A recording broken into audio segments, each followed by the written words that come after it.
My Life Between Lives story from Newton-trained Institute practitioners.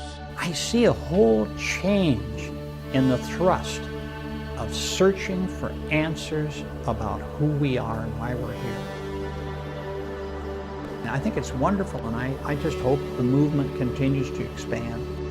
Let us expand the universal consciousness together with a My Life Between Lives story presented by the Michael Newton Institute.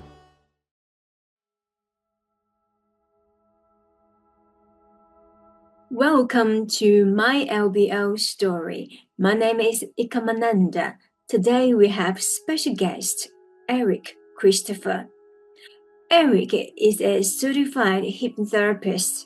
He holds a master's degree in marriage and family therapy. For over 24 years, he has been specializing in past life regression, life between life therapy, and present life deep emotional and subconscious healing.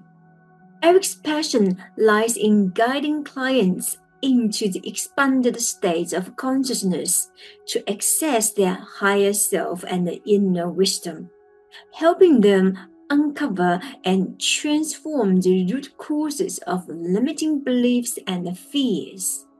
His work supports spiritual awakening, healing, and profound insight through the transformative power of spiritual hypnosis, often facilitating profound healing breakthroughs that seemed miraculous, leaving medical professionals in awe.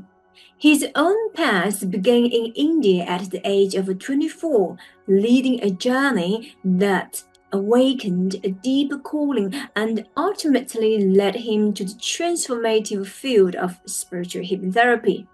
Today, from his private practice in St. Paul, Minnesota, Eric continues to guide individuals into life-changing insight, clarity, and healing, supporting a return to wholeness, purpose, and inner peace. What happens clinically is some clients receive a past life regression session. Then they're done. They feel like I've got what I need. It's perfectly good because they don't know the key difference or how life between life therapy can take them beyond the physical realm another level. Well, how I explain it is rather simple. I say, because when I do past life regression, I basically say when we do past life regression, 75% of the session is going to be in that past life. And maybe 20 to 25% of the session will be when that life is over and we move a little ways in the spirit realm, then we'll reflect on that life and see how it relates to this life. And maybe we'll see another life. But life between lives, I say it's just flip-flop. Maybe 25% of the session will go to a past life, and then 75% of the session, though, we're in the spiritual realm. We just move up a little bit. We'll move up higher and higher into the spiritual realm. Another way of saying moving up higher into the spiritual realm, you could say another way of saying that is your brainwave states get slower and slower. You're moving from alpha, theta, slower brainwave states of theta, and maybe even delta brainwave states. Another way of saying that is you get more and more anchored in the present moment. And there's different ways of saying, or another way of saying it, you as an energy being, your vibration raises higher and higher as we get deeper into the spiritual realm. All these different things are happening. And so when you get a sense of, and as you get higher into that soul realm, people get a sense of connecting with spirit guides and loved ones on the other side. One of my favorite questions I like to ask, I'll sometimes ask my clients, I'll say, ask your spirit guides if they can take you somewhere fun or helpful or beneficial somewhere into the spirit realm. And more often than not, they move to another higher level of vibration in the soul realm. And it's like the higher they go, the more of a sense of just connection, interconnection, peace, love that they feel. That's when they can get all kinds of questions answered. once they're in that higher vibration state. It's just moving into a higher vibration. Yeah, the life between lives is just it's much deeper. That's what I tell them. And you're spending much more of the time in the spirit realm rather than in the past lives. So more absorption would happen, more issues would be healed, and that is beyond the intellectual level of understanding. Well, so often people will come with a whole list of questions.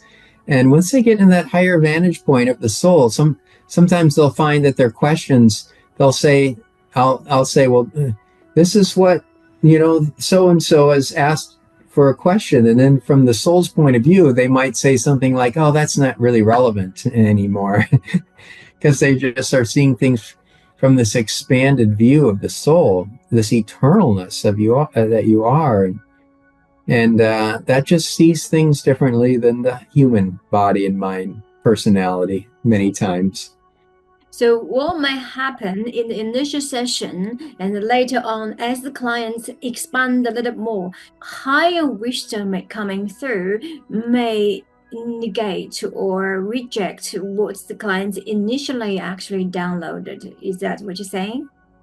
Oh, what I'm saying is the things that sometimes people might have a question when they come in. Oh, like sometimes they'll say, oh, what's my soul color? Or they want to know what that is. But then when they're in that higher vantage point, they'll say, oh, that's not relevant. There's no, I don't feel any hierarchy. There's no real hierarchy here. Or they might want to know about a past life of can they know anything about a relationship? If they had a past life relationship with a friend or something. And sometimes in that soul realm, it just isn't very relevant. The healing that can occur sometimes in these life between life sessions or the past life regression sessions. For me, when I do past life regression, I take the client up to a little ways into the soul realm at least. And that's when, like I say, so much healing can happen. I had one guy who was a medical doctor, and he had a frozen left shoulder. He couldn't raise his arm, and he had been to so many doctors and clinics. He had been to the Mayo Clinic, which is very famous in Rochester, Minnesota, and that's only 45 minutes or an hour from here. But nothing worked. And he tried lots of alternative therapies. Nothing worked. I always like to joke, I'm often the person's last stop. He did a past life regression with me, and he saw himself. He went to a life where he was this really strong, buff Roman soldier. He carried a shield in his right hand. In his left hand, he was like a killing machine, and he was really good at what he did.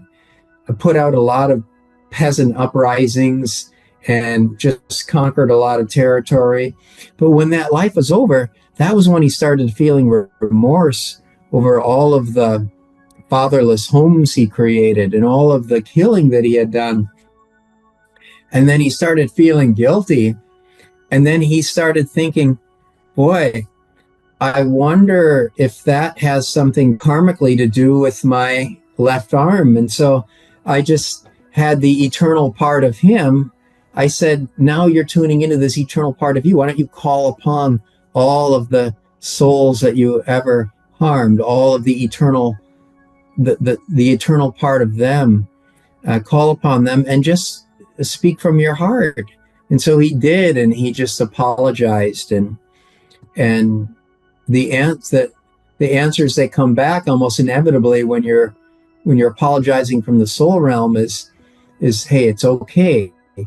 We are just all role playing down there as a human. All is forgiven. It's okay. And when he could feel that all is forgiven, at the end of the session, he was able to raise his arms straight up.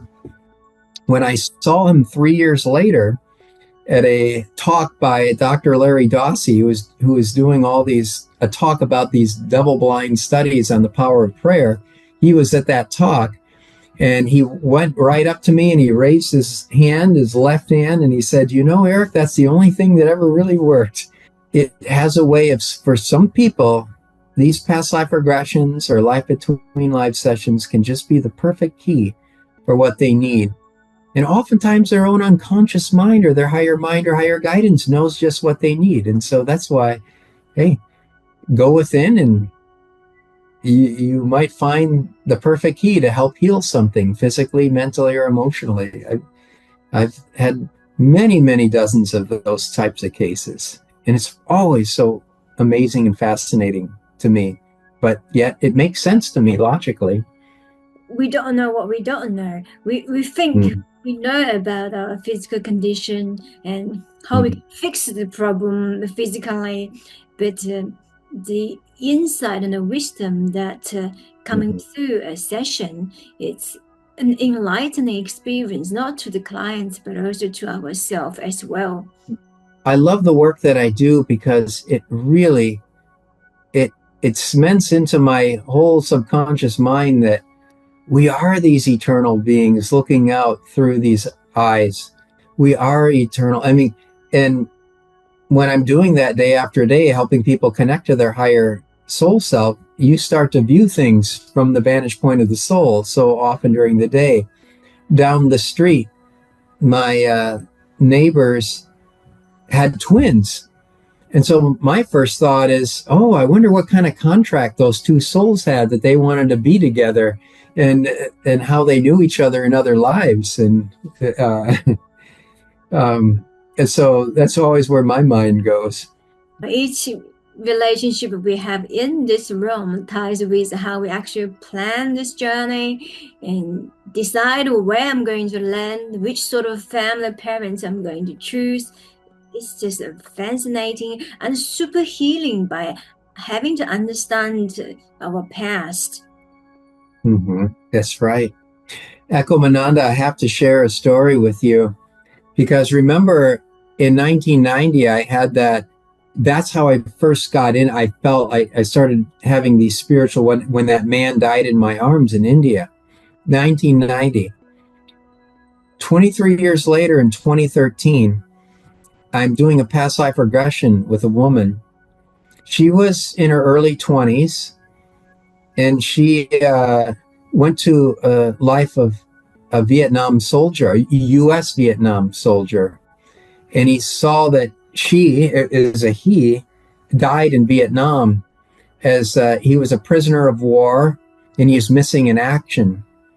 But when that soul raised up higher into the soul realm, she started to see all kinds of spirits coming to her, wanting to give her messages to loved ones in the physical realm.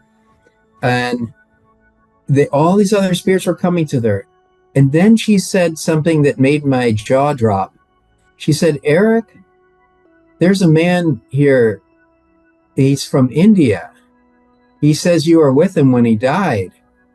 He wants to thank you. And it's like, oh my God, how could she ever know that? There's no way she could ever know that. But I just said, thanks for stopping by. Tell him thanks for stopping by. But if I thought about it, I would have said, tell him thank you for really propelling me on this spiritual path that I'm on, that for helping kickstart my whole spiritual passion by having that experience. I'm curious. It's fascinating. What is his spiritual relationship with you? I wonder. I don't know. I wouldn't that be something? We'll reconnect in the soul realm, perhaps, and we can understand if we've. I was just with him the last few minutes of his life, but boy, he sure had an impact on me, and he stopped by and said thank you. 23 years later. Like good friends to one another. He helps you to Thanks. propel the journey, and Yeah. you hold his hand and help him passing peacefully, like he's not dying alone. Maybe in the soul realm we're good friends, and we're and we just crossed paths for just like half an hour. So amazing. I mean, truly we experience there's no time and no space when we are in the realm, when we hold space for our clients. Yeah. Deep, powerful work for people. And to help connect to the higher dimension of themselves, the more, what Newton would say, the more permanent part of themselves. How powerful that can be. I know, it's just incredible. Do you have any other magnificent healing stories you wish to share? The one that sticks out is right now, there's a man who came from Green Bay, Wisconsin, which is a 5-hour drive from here. And he wanted to do a past life regression and after that, a life between life session. And I know that, so many times it's recommended to do a past life regression before the life between life session. He came and I always have them, when we do past life regression, I have my clients make a statement of intent for the inner journey. And if they can't think of a statement of intent, he said, well, I'm just curious, really. So I said, well, how about, ask your higher mind or higher guidance, show me a life or lives I've lived before that is, that's most impacting this life and is most helpful and beneficial for me to see. And he said, okay, that sounds good. So that was his statement of intent. And when he did a past life regression, he saw 2 lives, but the second life he saw was an idyllic life. He lived in a clan. It felt like about 300 or 400 years ago, somewhere in Europe, but the clan felt like an extended family. And he even said in the middle of it, he said, this is like an idyllic life because there's plenty of food, everything. But except the last 2 minutes of that life, it was sheer terror because his village was invaded. He woke up out of his shelter. There was screaming and chaos and bloodshed. And the last 2 minutes were just terror, shock. And he got a sword right in his heart. And that's how he died. When he was moving up higher into the soul realm, there was like a light bulb that went off in his head that said, oh, that must be related to why in my present life I've always had a chest pain here. After the session was over, he said he'd always had a chest pain that the doctors could never figure out. And it was more than just a phantom pain. It was also a feeling of fear and anxiety, like impending doom. And after the session, he had said he'd been on medications for this for 30 years. But during the session, though, once he said, oh, that might be impacting this life, then we just did a process where we imagined pulling out that sword, releasing all of the trauma from that life where it ended, replacing it with healing light. And when that session was over, he said, this feeling is totally gone. And I told him he's going to come back a month later to do the life between life session. So I said, I'll bet you anything that when you come back in a month, it'll still be gone.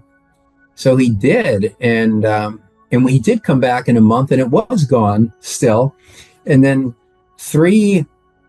it was 6 weeks after the life between life session, he emailed me and said that he had weaned himself off of all of his medications that he had been on for 30 years for this chest pain and this feeling of anxiety here.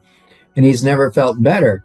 So it was just something that, there's so many of those sessions out there, and I've done a lot of sessions where people have healed medical issues, dying in a car accident explains their strange chest pain that they had when they got crushed into the steering wheel. But once they see it, it's totally gone. Once they see it where it came from in the past life and energetically let it go. There's so many of those sessions out there. It's just fun to be able to make a profound, life-changing impact in just one session. But it makes sense. Energy is, we're all beings of energy, and energy can get carried over physically, mentally, emotionally, sometimes and impact our present incarnation. And when you can see what got carried over and energetically let it go from this higher dimension of your being, voila, healing, deep healing can happen, deep lasting healing. And that's so gratifying to do this type of work.